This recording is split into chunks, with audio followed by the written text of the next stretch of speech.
오늘은 여기 창세기 1장 31절 하나 보시고, 저 위에 안 나왔으니까요. 나오는 31장 31번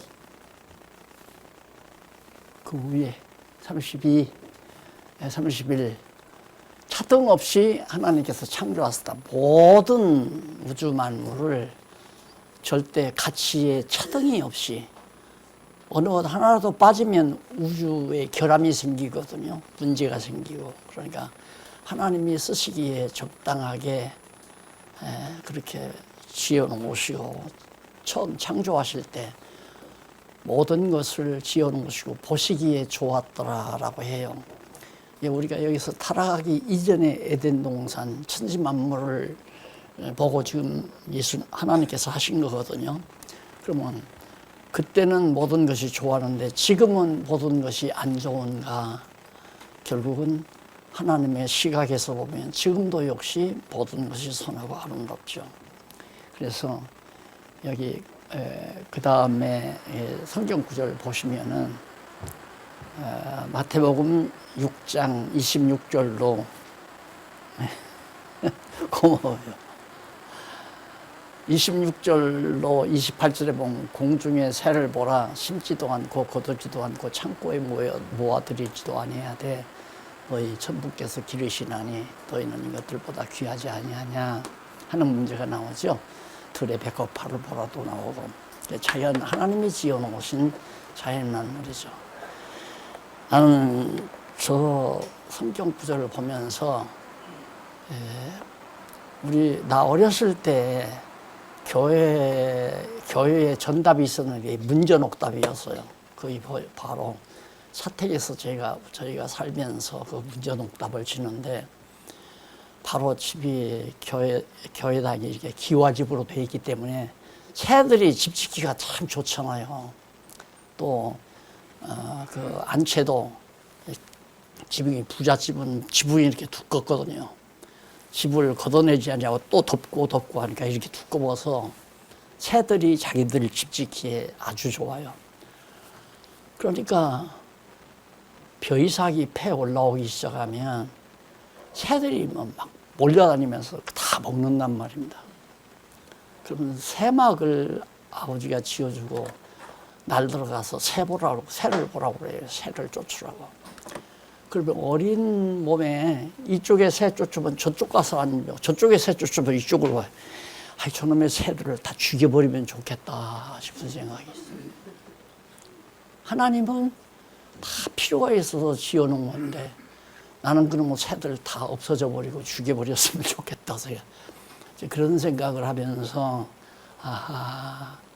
하나님은 나로 하여금 새를 보게 한 것도, 저 새를 보면서 쟤들은 농사 안 해도 우리가 죽도 못 심고 가꾸고 해서 해놓으면 열매 맞으면 제일 먼저 와서 따먹잖아요. 그걸 보고 공중의 새들은 농사하지 않아도 잘 하나님께서 먹이지 않느냐. 이게 새들을 하나님께서 먹이는 건데 나는 그걸 안 먹이려고 생각하잖아요. 무슨 얘기를 하는가 아시겠죠? 오늘 오전 시간 우리 박 목사님 통해서 고인 많이 하신 얘기 아니에요. 우리에게 하나님이 보시기에는 불필요한 게 하나도 없어요. 전부 다 이 땅에서. 그것이 이제 역사적인 사건은 전쟁이 일어나서 막 피바다가 지금 현재 그러잖아요. 그런 것도 다 여호와 경외하기를 배우기 위해서거든요.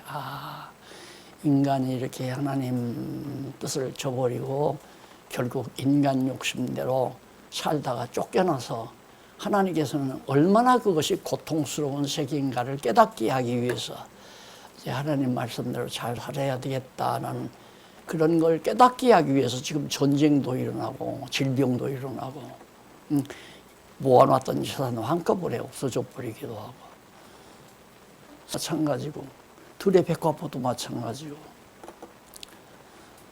자, 그러면 지금 가치의 소재는, 기독교와 가치의 소재는 완벽하게 정리하셨으리라고 생각을 해요. 그래서 최종적인 정리로 앞에서 기독교 가치론 소재, 둘째 결과적인 가치 소재. 그래서 주체적인 것, 경험적인 것, 체험적인 거거든요. 둘째가. 첫째는 주체적인 가치의 소재인 인간 생애이고, 둘째가 경험적 가치의 소재인 인류 역사. 인간이 이 우주 만물을 무대로 위해서 살아가는 삶의 과정이 역사 아니에요. 하나님이 그렇게 섭리하는 역사 과정을 통해서 다 배운단 말입니다. 우리가 전쟁사라든가 안 그러면 정말 패전사, 나라를 잃어버린 우리 나라처럼 배정시대 이런 과정을 통해서 우리가 하나님 여호와 경외하기를 배우게 하시는 하나의 교재로서의 중요한 역사였다 하는 얘기를 여기서 이제 정리하게 된 겁니다.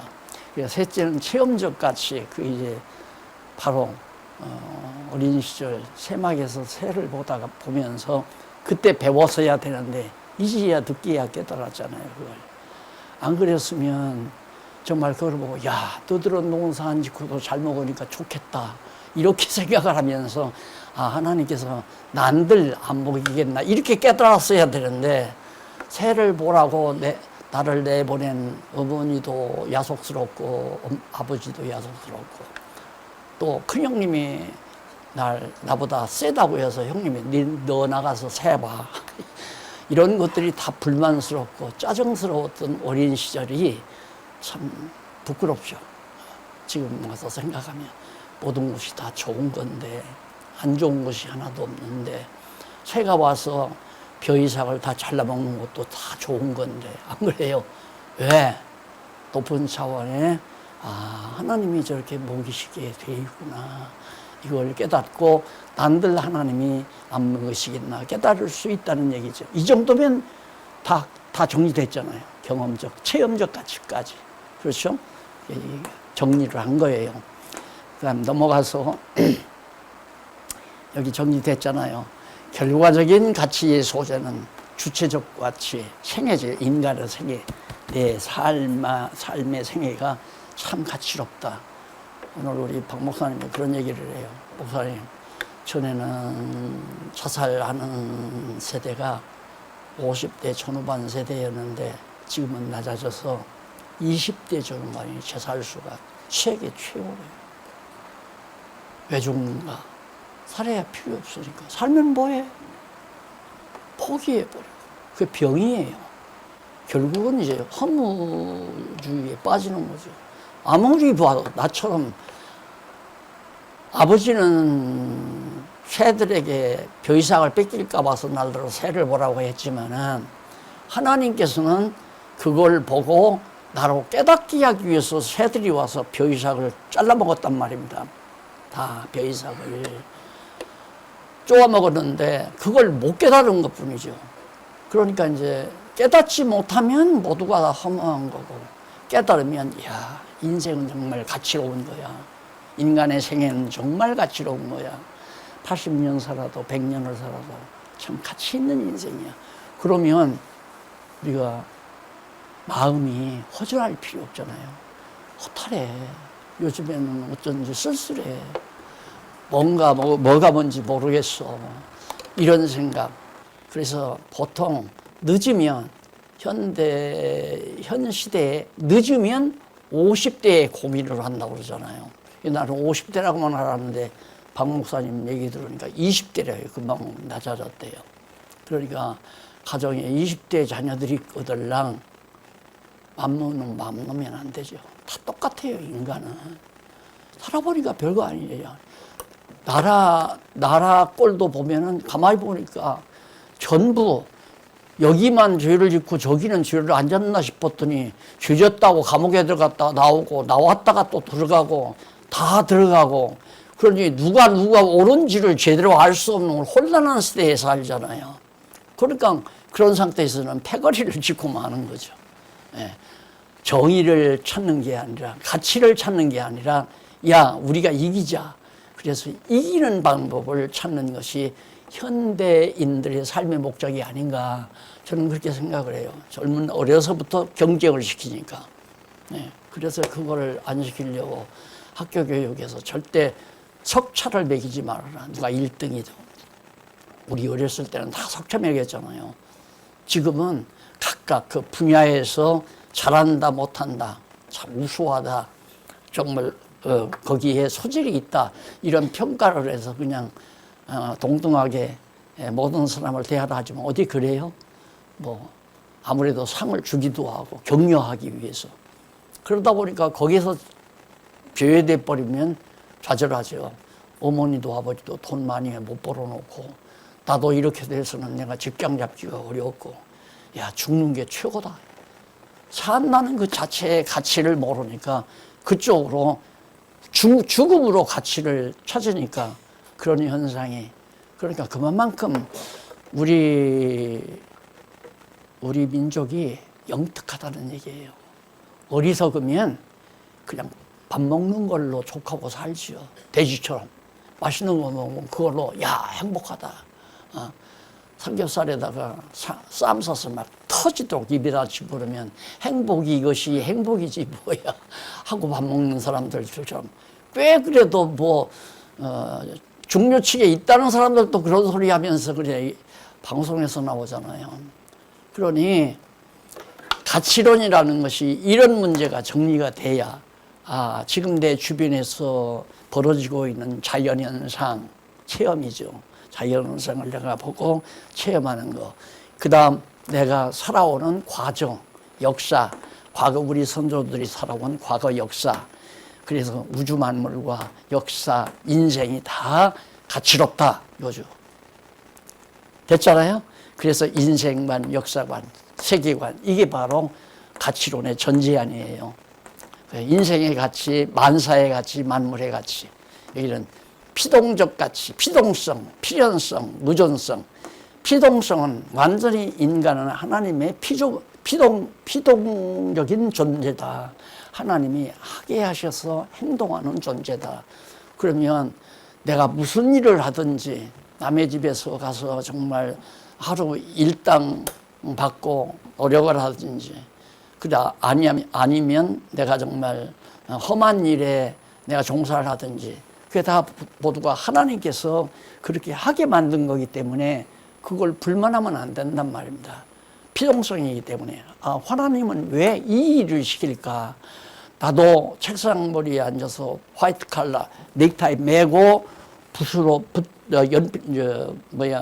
자판기 위에서 자판기를 두드리며 살아야지. 자판기만 두드리고 사는 게 행복이 아니잖아요. 자판기 두드리는 사람들이 질병은 먼저 온단 말입니다. 뼈가 쑤시고 어깨가 아프고, 도리어 들에서 건축일에 벽돌 전하려고 하는 사람들은 건강하잖아요. 일을 하니까. 결국은 하나님께서 모든 만사 만물대 인생애를 당신이 정하신 뜻에 따라서 나를 나되게 만들어 가는데 다 가치 있게 쓰임받는 소중한 것들이다. 그러니까 어느 것 하나도 무시해서는 안 되고, 어느 역사 하나라도 좌절해서는 안 되고, 내 살아온 역사를 그걸 후회해서도 안 되고, 그 모두가 다 긍정적으로 내게 소화가 되니까 인생이 달라지잖아요. 그게 바로 여호와 하나님 앞에서 생각하는 거죠. 여호와 하나님, 여호와여, 내가 그러잖아요. 모든 게 복잡하거들랑 그냥 간단하게 여호와여 이 한마디 하면 다 끝난다. 여호와께서 당신을 나라와 영 깨달아 알고 경외케 하려고 이런 환경도, 이런 처지도, 이런 삶도 나에게 피동성. 그래서 바로 역사도 하나님이 계획한 거니까 필연적으로 역사가 그렇게 진행되게 돼 있죠. 아니 갑자기 우리나라 대통령 바뀔 줄이야 누가 예상했어요? 아무도 몰랐잖아요. 아무도 몰랐잖아요. 근데 대통령 바뀌었잖아요. 그러니까 미래를 우리가 예측한다고 하는 것은 건방진 태도예요. 하나님, 예수님도 모른다고 그랬는데 어떻게 이렇게 되는데 그 때와 시는 나도 모른다. 하나님께서 정해놓은 거기 때문에. 그러니 내 생애도 내가 지금은 멸시받고 살지만 존경받을 수도 있고, 존경받지만은 멸시받을 수도 있고, 이걸 항상 생각하고 살아야 돼요. 그래야 존경받다가 멸시받으면 못 견디거든요. 사람이. 근데 바울은 정말 처음에는 바울만 막 전부 막 다 눈이라도 빼서 줄 것처럼 이렇게 고린도 교인들이 했잖아요. 그런데 막판에는 아시아가 다, 아시아가 전부 자기를 버렸다. 결국은 바울이 로마로 떠날 때에는 버림받아 가는 격이 돼버렸죠. 그러니까 하나님이 존경받게도 하고, 그 다음 멸시받게도 하고. 그래서 그 모든 일이 하나님께서 나를 주관해서 하나님의 사람 만들어가는 과정이다. 그런 의미에서 선하지 않은 것이 하나도 없다. 그러니까 우리가 악하다고 생각한 것이 결국은 하나님은 그걸 선으로 바꾼다고 요셉이 정확하게 말했잖아요. 형들은 나를 헤아려 했지만 하나님은 그걸 모든 그 형님들이 해온 지금까지 그 못된, 아주 못돼 먹을 행동을 하나님은 다 선으로 바꿨다. 이해가 바르죠? 그러니까 누구 원망할 것도 없고 비호할 것도 없고, 제일 사람이 원망하면 자기가 괴로워요. 난 미워하면 그 사람이 손해가 나는 게 아니라 미워하는 내가 괴로운 거죠. 안 그래요? 당연하잖아요. 아 진짜 그러네. 그런데 나는 공연이 자꾸 남을 미워하네. 그게 자기가 괴로운 일을 하면서도 그게 나쁜 일인지를 몰라요. 근데 성경을 깨닫고 나면 그게 이제 알아지잖아요. 내가 왜 이 나쁜 생각, 나 손해나는 일을 왜 해? 남을 미워하면 내가 손해예요. 그렇죠? 남을 미워하면 내가 손해. 남 험담하면 내가 손해. 그런데 그렇게 생각 안 하잖아요. 거꾸로 생각 안 한단 말이에요. 남 험담하고 남 욕하고 그러면서 막 서로 소곤소곤 하면 재미있는 것 같죠. 근데 그게 바로 자기를 괴롭히는 하나의 악독이 되지는 거죠. 그래서 하나님 중심에서 생각하면 악한 것이 하나도 없기 때문에 다 가치로운 것이다. 이게 지금까지 이제 결과적인 가치의 소재에 대해서 결론 내린 겁니다. 그리고 이제 여기 이상과 같이 기독교 가치론 중 셋째인 기독교적 가치의 소재에 넘어가요. 여기 넘어가. 더 됐어요. 근본적인 가치의 소재가 이제 성경관과 신관이 이제 전제가 돼서 나오는 건데, 계시적 소재, 그게 이제 성경이지 계시적인 소재죠. 계시적 가치의 소재는 성경에 가치가 있다. 왜? 그 내용이 하나님의 말씀이니까, 하나님의 뜻이 담겨져 있으니까, 하나님이 하시고자 하시는 목적이 성경에 다 담겨져 있기 때문에 성경이야말로 정말 우리들이 실제로 만질 수 있고 볼 수 있는 성경의 계시성을 가지고 있는 거죠. 그래서 하나님을 확정하는데, 하나님을 볼 수도 없고 알 수가 없는데 볼 수 있으니까 성경을 통해서만이 하나님의 존재가 확인이 되고 하나님의 뜻을 우리가 알 수 있으니까 성경만큼 소중한 게 없어요. 참 요즘 좋은 세상이더라고요. 혹시 여러분들 자녀들 지방에 떨어져 있거나 해외에 떨어져 있거나 자라나는 자녀들 그냥 이렇게 버리면 안 되죠. 그래서 우리 항상 우리 목사님 강조하듯이 가정교회 강조하잖아요. 가정교회. 가정교회라고 하는 것은 교회가 뭐예요? 말씀 가리키는 일이거든요. 나를 통해서 낳게 하신 자녀들에게 부모가, 그게 유학교 교사에게 다 과거에 떠넘기고 말았단 말입니다. 그게 아니죠. 성경은 너희 자녀들에게 여호와 경외하기를 가르치라. 분명히 그렇게 말했고, 자녀에게 순종하라. 자녀들아 너희 부모에게 순종하라. 그러니까 하나님 말씀을 가리키는 부모님에게 순종하라. 그런 뜻이거든요. 가정교회에서. 그러니까 요즘에는 인터넷이 아니고 스마트폰으로 얼굴 봐가면서 충분히 성경 공부시키겠더라고요. 그러니까 여기서 공부시키는 걸 해외에 나가 있는 자기 자녀에게 바로 시간 맞춰가지고 연락을 해서 공부를 같이 시키더라니까요. 그러면 여기도 이제 예를 들어서 우리 50대 그룹 성경 공부하자. 그럼 50대 그룹이 모여서 하는데 못 나온단 말입니다. 여러 가지 이슈 항상 못 나오고 뭐가 못 나오면 다 시간을 맞출 수 있는 시간에 저녁 예를 들어 잠자기 전 9시라든가 1시간씩 전부 스마트폰을 통해서 같이 토론하고 같이 의논하고 그 공부가 최고더래요. 회복으로. 공부는 자기들끼리 모여서 토론하고 질문하고 답변하고 대확인하고 모르는 건 모아놨다가 와서 목사님들에게 묻고 이게 최고의 공부 방법이더라고. 그러면서 얘기들을 하더라고요. 요즘 지금 내가 두서너 차례 그 공부를 시키거든요. 뭐 몇 달 공부하고 나서 나한테 또 몇 년 공부하고 나서 모르는 거 다 모아놨다가 날들어 모아달라고 하도 귀여운 짓, 이쁜 짓을 하기에 내가 저녁 사준다고 다 공부한 사람들 저녁 내가 밥 사줬잖아요. 내가 너무 좋아가지고. 공부 그렇게 해야 자기 것이 딱딱 된단 말입니다. 그러니까 이제는 뭐 한 방에 모아놓고 공부시킨다는 건 옛날 얘기고요. 이제는 떨어져도 관계없어요. 조금만 있으면 AI가 번역, 통역 다 하니까 전 세계에 흩어져 있는 선교사들 다 같은 시간만 택해가지고 하면 여기서 다 강의 다 하면 다 된단 말이에요. 자, 그래서 결국 성경이 그만큼 중요하다. 그 성경을 통해서 하나님을 알아야 거기가 왜 그러냐면 본체의 소재, 본체적 소재. 그러니까 하나님에게 가치 평가 기준이 가치를 부여하는 자가 하나님이에요. 너 이런 가치 있다, 이런 가치 있다, 가치를 부여하는 자가.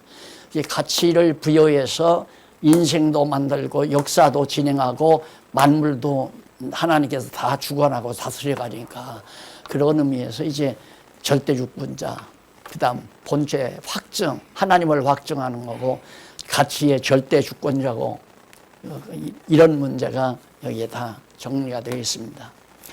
자, 그러면 이제 가치의 소재는 다 정리되죠. 가치의 소재는 성경, 하나님, 아니 그 다음 인간, 그 다음 역사, 그 다음 이제 우주 만물, 만사 만물인데 만사 만물.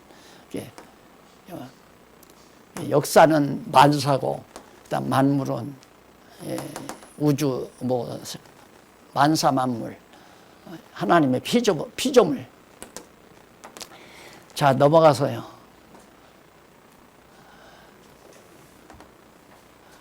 결국 특별계시와 일반계시에 대한 관계는 철저히 절대적으로 차득임을 깨달을 수 있었다. 이제까지 공부해보니까 절대계시, 특별계시는 성경이고 일반계시는 자연 만물, 역사, 인간이 살아오는 과거 역사, 일반계시죠. 그것도 다. 그러니까 일반계시와 특별계시는 차등적으로. 특별계시 없이는 일반계시를 알 수가 없어요. 몰라요. 나도 그렇죠. 새가 와서 논에 와서 벼이삭을 먹는 것이 나쁜 일이기 때문에 저 새들은 다 쥐약 먹여서 죽였으면 좋겠다. 이런 생각을 했지만은 성경을 보고 깨닫고 나니까 참새야말로 진짜 내가 여호와 경외하기를 배우는 아주 중요한 하나의 학습 교재였구나. 이제 깨닫잖아요. 그래서 지금은 참새를 보면 이뻐요. 그때는 참새만 보면 아주 미웠는데 깨달으면 사랑하게 되고 못 깨달으면 미워하게 되고 인생살이도 다 그러더라고요. 인생살이도. 그러니까 우리가 성경을 보고 깨닫는 게 얼마나 나를 행복하게 하는 건가를 알 수 있잖아요. 우리 성도님들 대박난 거 아니에요? 나도 대박난 거고. 안 그래요? 해답이 어디 있어요? 없어요. 절대 없어요. 해답이 없어요. 자, 그 다음 넘어가서 내기세요. 그 다음 이제 넘어가서 더 넘기세요. 네. 기독교 가치의 특성입니다. 그러면 성경, 하나님, 그리고 인간, 역사, 만물 이게 다 가치인데 그 가치들의 특성들을 하나하나 어떤 특성을 가지고 있는가 그 특성을 깨닫는데 어려운 거 아니에요. 넘어가서요. 이런 얘기는 뭐, 기독교 철학에서는 뭐, 상상도 못 하는 거고요. 다. 그 다음 특성 넘어가서요. 넘기세요. 여기서. 기독교 가치론. 예. 그냥 넘어가십시다. 네, 여기요. 기독교적 가치의, 근본적인 가치의 특성이에요. 근본적인 가치. 그럼 근본적인 가치는 성경과 하나님 안이에요. 성경과 하나님은 어떤 특성을 가지고 있는가, 그거에 대해서 지금 밝히는 내용이거든요. 넘어가서. 맞아.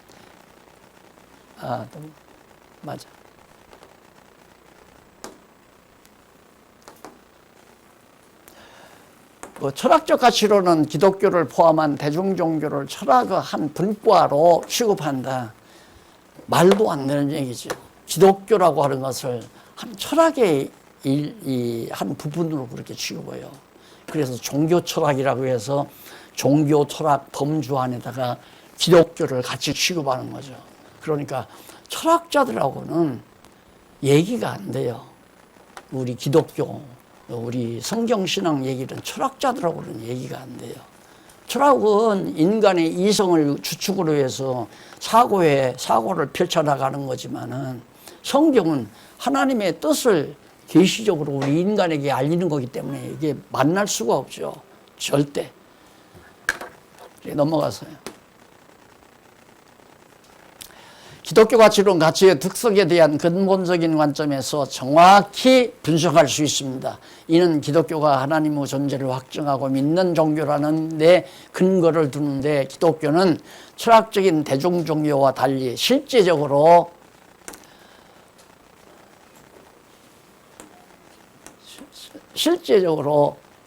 어디 절대 여기 네.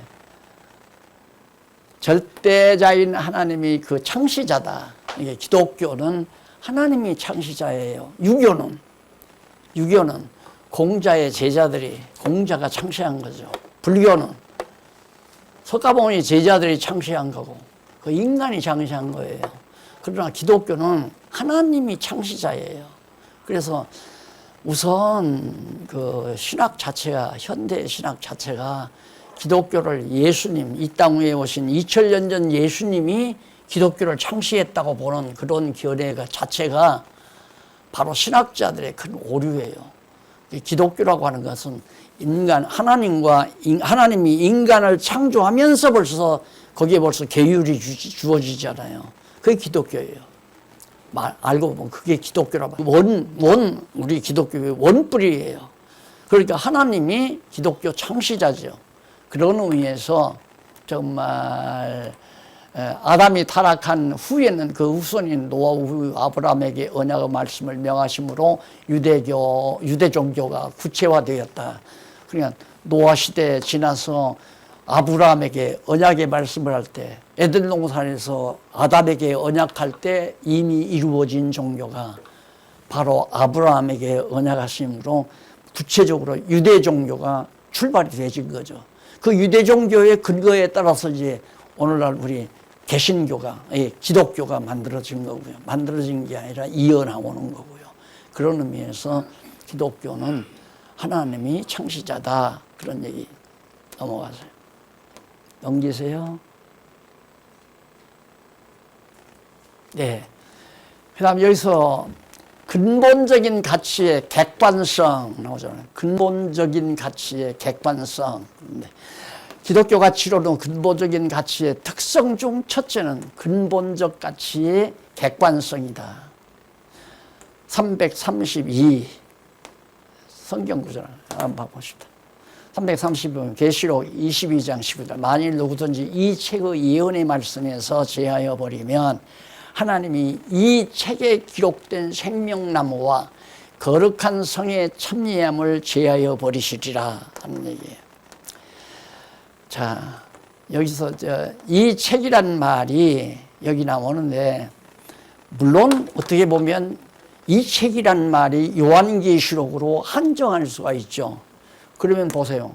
생명나무에 대한 얘기가 여기 나오잖아요. 생명나무와 거룩한 성, 하나님 예루살렘 성, 거룩한 하나님의 나라 성 참여하는 거. 그 생명나무가 창세기에 나오잖아요. 하나님이 지어놨을 때. 우리가 요한계시록도 요한계시록만으로는 안 되는 거고 창세기로부터 요한계시록까지 다 포함되는 마태복음도 마찬가지고요. 또한 요한복음도 마찬가지고 로마서도 마찬가지고 또 에스더서도 마찬가지고 성경 한 권 한 권이 그것이 따로따로가 아니라 모두가 내용적으로 연결된 하나의 책이다. 한 권. 절대적인 거죠. 그러니까 거기서 더하거나 덜하지 못한다면 여기서 이제 그대로 문자적으로만 보면 침례교계통은 문자주의자들이거든요. 근데 문자적으로만 보면 계시록만이라고 그렇게 말할 수 있어요. 그러면 요한계시록은 고쳐서도 안 되고 더해서도 안 되고 창세기는 보태도 되고 빼도 되는가. 마태복음은 더해도 되고 덜해도 되고 그건 아니란 말입니다. 결국 요한계시록은 더 이상 기록이 없다. 이제는 끝이다 이 말이에요. 언제부터 시작해서 모세를 통해서 창세기 기록하기 시작해서 성령께서 성가마를 통해서 기록한 역사가 끝이 났다 이 말이에요.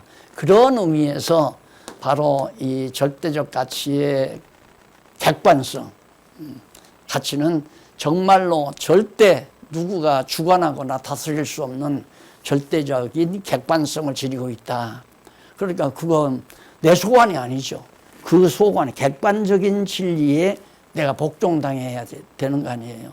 그런 의미에서 객관성을 지니고 있다.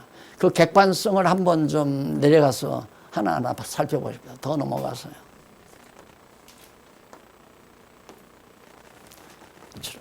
또 여기서 아니 기독교 가치로는 그 진정성을 근본적 가치의 객관성이 보장한다. 그게 진정성, 성경이 참으로 가치 있다. 성경은 왜냐하면 진정성을 그 가치의 객관성이 보장한다. 그 가치를 내가 마음대로 있다 없다 할 수 있는 게 아니다 이거예요. 객관성을 가지고 있기 때문에. 그래서 당연히 근본적 가치의 객관성의 기독교 가치로는 정당성과 진정성을 확증하는 필수 요소로 작용하는 것이다. 이로 인해 특별계시인 성경은 절대적 근거의 원천으로 재반 논쟁을 설득력 있게 해소하고 합리적인 논증에 따라 정답을 제시할 수 있다. 이런 놀라운 논리가 이런 놀라운 내용이 어디 있어요. 어떤 문제든지 설득력 있게 다 설득시킬 수 있는 위력을 지니고 있다, 성경이. 왜? 객관적인 진리니까. 인간이 누구가 자기가 주장하는 하나의 주관적인 진리라면 그건 자기가 주관적으로 본 거기 때문에 자기가 볼 때에는 옳은 것 같지만은 상대자가 볼 때는 옳지 않잖아요. 그러나 요즘 정부에서 정치하는 사람들이 만나 싸우는 게 그거예요. 전부 주관적인 것 같고. 그러니까 내로남불이라는 말 요즘 잘 쓰잖아요. 뭐 자기네들이 할 때는 뭐 그거 안 된다고 하더니만 이젠 정권 잡으니까 그거 한다고 또 한다. 내로남불이라 이거예요. 당연한 거죠. 인간은 주관적이니까.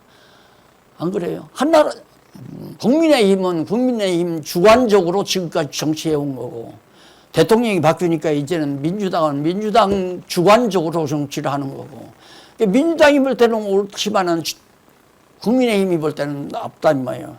현실 정치의 집중 우리가 겪고 있는 거니까 이용하는 거지만, 여기서 내가 여러분 어느 편에 들어라 그런 얘기가 하는 거 아니에요. 안 된다 이 말입니다. 주관적인 것 가지고는. 그러니까 요즘 신학이라는 게 뭡니까? 신학이라는 게 학자 연구하는 게 신학이에요.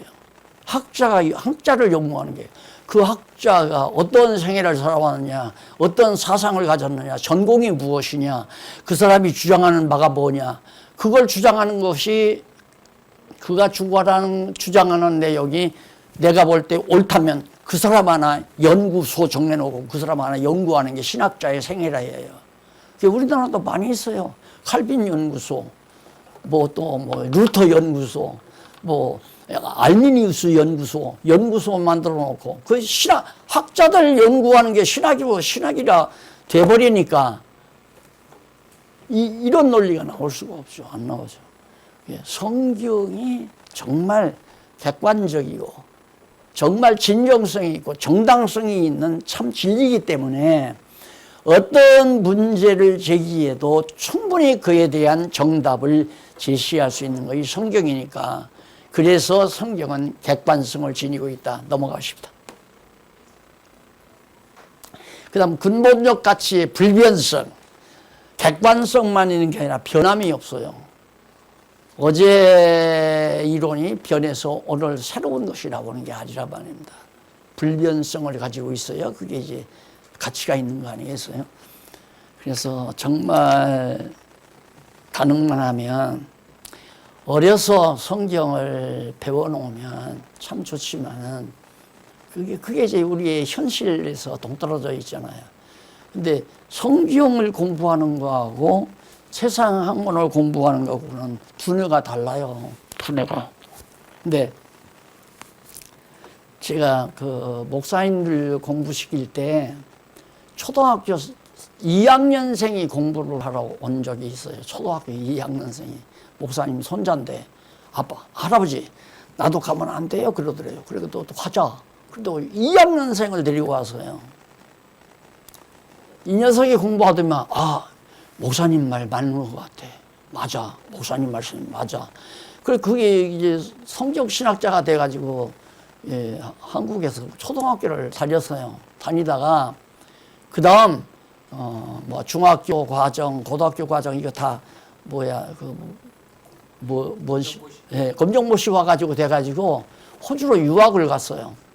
유학을 가가지고 거기서 완전히 장학금으로 이게 올바른을 해서 4년 공부할 거 3년인가 하고서 졸업을 했대요. 졸업했는데 할아버지한테 가끔 전화가 온대요. 할아버지 전화가 와가지고 자유지에 대해서 좀 정확하게 좀 말씀해 주세요. 그런다는 거예요. 왜? 어려서 배워가지고 그게 크게 문제가 안 됐지만은 이제는 커서 졸업을 해가지고 이제 연구하는 과정이 있으니까 그런 문제들이 굉장히 이제 강하게 다가올 거 아니에요. 그러니까 아주 쉽게 설명이 되죠. 쉽게 이해가 가고. 그러니까 그만큼 이제 지혜로우면 어려서도 충분히 정리를 할 수가 있는 얘기거든요. 그런데 우리가 그것도 내가 후회하는 건 아니지만 정말 내가 조금 어른들한테 덜 신경 쓰고 어린 아이들에게 교회학교에 좀 신경을 쓸 걸 내가 교회학교 부흥사 아니었어요. 청년 때 불려다니면서 한 번 여름 방학 때 한 번 교회학교 주일학교 그 왜 행사 있잖아요. 일주일. 그게 해주니까 한 학기 등록금을 해주더라고요. 그래서 총신 다녔어요. 그런데 막상 우리 교회 주일학교에 되는 교회학교 어린아이에게는 내가 신경을 못 썼죠. 왜? 너무 전쟁이 극심했잖아요. 이단이라고 계속 비난하고 욕하고 또 어른들을 가르쳐야 되고 장년들을 가르쳐야 되고 젊은 청년들을 가르쳐야 되고 청년들도 제대로 손을 못 봤죠. 부모님들이 어려서는 책임을 져야 되는 건데 후회할 건 없습니다. 이것도 하나님의 뜻이다. 이렇게 생각하고 우리 박 목사님 가끔 고민하는데 고민할 거 없어요. 하나님 뜻대로 되니까. 아멘. 지금 권사님들, 장로님들도 고민 좀 하잖아요. 아이고, 말을 안 듣는다니까. 이제 포기한 상태에 밑가슴 있고 말가슴 바로. 맞아요. 내 맘대로 안 돼요. 되진 것은 다 하나님의 뜻대로 된 거니까. 안 그래요? 되질 것도 하나님의 뜻대로 되는 거고. 이게 젊은 날 고생했다가 늦게 돌아오는 것도 좋아요. 탕자가 그거 아니에요. 한참 젊었을 때는 제 힘으로 살 것 같죠. 나갔죠. 완전히 내 힘으로 사는 게 아니구나. 부모 없이는 못 살겠구나 깨닫고 돌아오는 것처럼 50대나 60대만 돌아와도 참 행복하죠. 50, 60 이전에는 우선 급한 게 이거다. 급한 게 이거고. 그래서 우선 세상적으로 생각해가지고 우선 이것이 급해.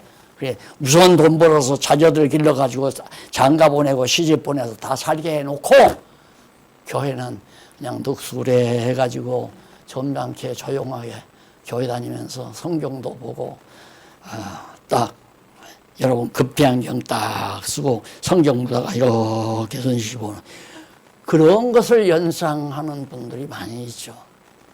나이 들어서는 나도 한번 장안동서 목회를 하는데 어느 여집사님이 그래요. 목사님 왜요? 그래. 저는 꿈이 있어요. 그게 무슨 꿈이냐니까 저는요 젊은 날 열심히 일해놓고 나이 좀 들면 고매하게 이렇게 단장해서 몸도 좀 가꾸고 그러면서 안경 끼고 딱 성경을 탐독하는 모습. 나는 그 꿈으로 지금 살거든요. 네, 그렇게 사세요. 그러고 내가 얘기를 했는데 젊은 날 솔로몬이 얘기했어요. 젊은 날에 여호와 경외하기를 배우라고. 그게 이제 지혜로운 일이지만은 어쩔 거예요. 하나님이 그렇게 안 해놓으신 걸. 자, 그 다음에 이제 불변성, 변함이 없다 하는데 이런 결과력 가치의 가변성을 내재적으로 초월한 차원의 불변적 성질을 말한다. 이게 이제 우리가 지금 근본적 같이 배우잖아요. 이제 두 번째는 가로 없는 한쪽 가로 1번, 한쪽 가로 2번은 1번은 근본적 가치의 특성이고 2번은 이제 결과력 가치의 특성이거든요. 거기에 가면 이제 첫 번째가 불변성이 아니라 가변성이고 변한다. 그러니까 인생도 변하고 역사도 인생이 변하니까 역사도 변하잖아요. 그리고 이제 사라져버리고 그리고 만물도 다 변하게 되고 그래서 불변적 성질을 만다. 현대 물리학은 우주의 씨앗인 양자요동에 의해 급팽창으로 변환을 시켜 현지 우주가 되었다고 그렇게 말하면서 다시 그 우주가 다시 수축을 거듭하면서 또 모아져가지고 또 팽창하고 그래서 또 한계에 들으면 그것이 다시 모아져서 또 빅뱅 폭발을 통해서 또 팽창하고 변함없이 그렇게 계속한다는 얘기죠. 아니에요. 이 세상은 결국 보이는 것이 보이지 않는 것으로 승화돼 버린 거죠. 모든 만물이. 그 다음 넘어가죠.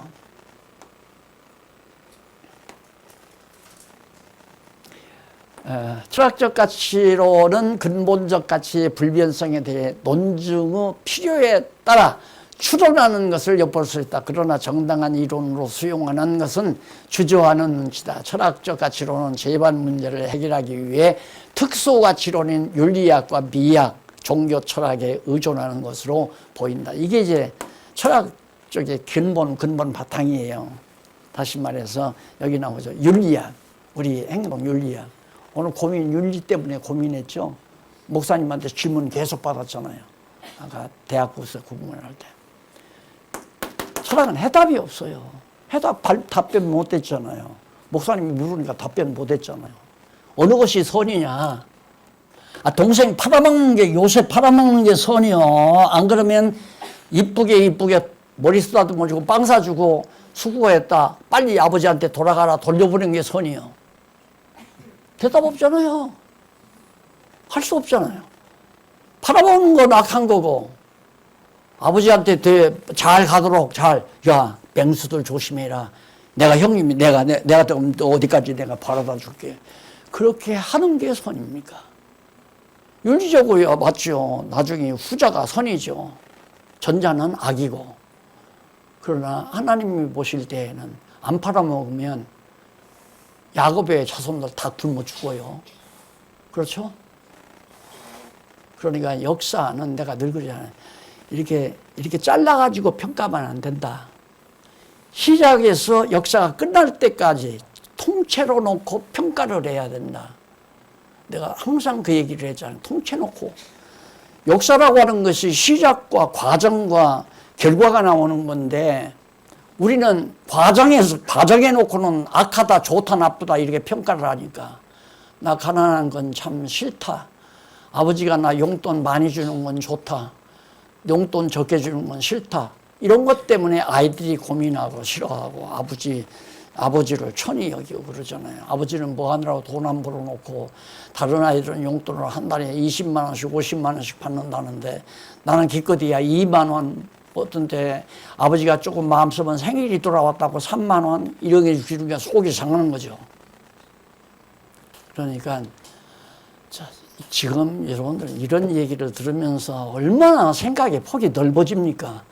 가슴 넓어지는 거 뭐 어떡해요? 막 머리가 막 이렇게 딱 열리는 거. 인간들이 얼마나 온조한 사고방식을 가지고 사는가를 알 수 있잖아요, 우리가. 그러니까 그다음부터는 이제 정말 점점 고매해지는 거예요. 슬퍼도 크게 슬퍼하지 아니하고, 기뻐도 크게 기뻐하지 아니하고, 가난해도 쉽게 기죽지 아니하고, 부유하다고 해서 거들먹대지 아니하고.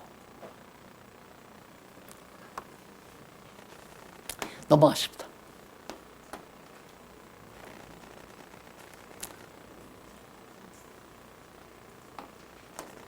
네. 기독교가 치르는 윤리학과 미학 또는 종교 철학의 도움이 전혀 필요하지 않다. 내가 청소년 때 미술가가 되겠다고 하는 꿈을 하나님께서는 정말 그런 째째한 여기 미술가가 있는지도 모르는데 뭐 속상할 거 아니에요. 내 강의 들으면 째째하다니까. 째째하지요. 뭐 나무를 뭐 어떻게 잘 그렸다 못 그렸다 이렇게 얘기하는 것 자체가 하나님이 이렇게 정말 천지만물을 만드시고 그걸 파란색을 입혔다가 노란색을 입혔다가 붉은색을 입혔다가 어떤 때는 항상 줄기말을 남게 했다가 그러면서 당신의 작품을 다 펼쳐가는 하나님의 그 아름다운 섭리, 그걸 알고 나면 인간의 공장, 요즘에 우리나라 요즘에 그 뭐 어딘가 뭐 암벽에 옛날 사람들이 뭐 써놓고 그려놓은 것이 무슨 유산, 세계 유산으로 그 뭐 뽑혔다고 막 좋아서 박수를 치고 있더라고요. 내가 볼 때는 요즘 초등학교 아이들이 그림 그리는 것 같은 거 그런 거 그려놨던데 하나님의 작품에는 정말 그게 얼마나 아름다운가를 모른단 말이다. 보기에 선하더라. 보기에 좋았다. 좋을 선자 아니에요? 좋을 선자. 보기 좋게 만들어가는 거에 아름다운 미학 아니에요. 그러니까 진짜 하나님의 작품만이 아름다운 것인데 인간이 하나님 노릇하려고 자기가 미를 창출해가는 거예요. 미를 만들어가는 거예요. 이렇게 하면 아름답고 저렇게 추하다 이렇게 만들어가지고 미추를 갖다가 자기 기준으로 정하는 거예요. 그러니까 요즘에는 제가 뭐 한 50대, 40대 후반 이럴 때는 막 찹찹하고 막 이단이라고 주의라고 난리를 치고 이럴 때는 머리 숙이기 위해서 제가 저 국립 어디야 저기 과천에 있는 거기 국립미술관에 가서 그림 같은 걸 들어 감상해 볼 때가 있었어요. 어떤 때 가면 좀 이렇게 볼만한 것이 있는데 어떤 때 가면 내가 볼 때는 아무것도 아닌데 그냥 낙서해 놓은 것 같은데 걸어놓고 이렇게 해서 탁 서가지고 무슨 소곤 그 앞에 서서 나는 그냥 지나가는데 왜? 좀 미술을 그리다 보니까 신경이 나니까 다시 자기 내면을 포현한 거거든요. 막 어지럽게. 중광 스님이 그랬다고 하잖아요. 나중에 중광 스님이 그림을 그리는데 페인트통을 막 그 화판에다가 던져버리고 막 발로 손으로 진이겨 놓고 탁 보고 아, 여기 인간의 고뇌가 있구만. 지금 내가 말하는 건 아무것도 아니라는 얘기예요. 그래서 솔로몬이 헛되다고 그랬잖아요. 생애도 헛되고, 아름다움 추구한 것도 헛되고, 쾌락 추구한 것도 헛되고, 다 헛되더라. 돌아가실 분이 없겠지만 뒤로 돌아가시지 마시라고 제가 좀 가끔 힘주어서 말씀을 드린 거예요. 돌아가 봤댔자 뻔한 거 아니에요. 답도 없는 거. 자, 이제 짐작을 하겠죠. 그 다음 근본적 가치의 영원성, 여기 나오죠. 자, 객관성, 불변성, 영원성. 객관성, 불변성, 영원성. 내 소원이 아니다 이거예요. 완전히 객관적으로 이미 정해져 있다. 영원성. 오래오래 지속된다. 영원토록. 그래야 진짜 가치 있는 거 아니에요. 자, 그래서 다음 시간 여기서부터 하기로 하고, 오늘은 성경 한 구절 읽고 끝내십시다. 넘어가십시다.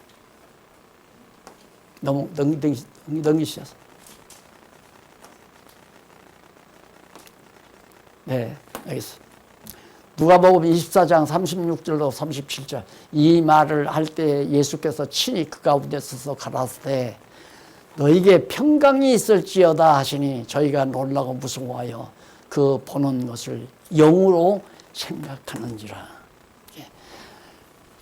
하나님이 주의 목전에는 천년이 지나간 어제 같으며 밤의 한 경점 같을 뿐입니다. 베드로후서 3장 8절. 다음에 배우시겠구먼. 사랑하는 자들아, 주께는 하루가 천년 같고 천년이 하루 같은 이 한 가지를 잊지 말라. 하나님은 영원하신 하나님이죠.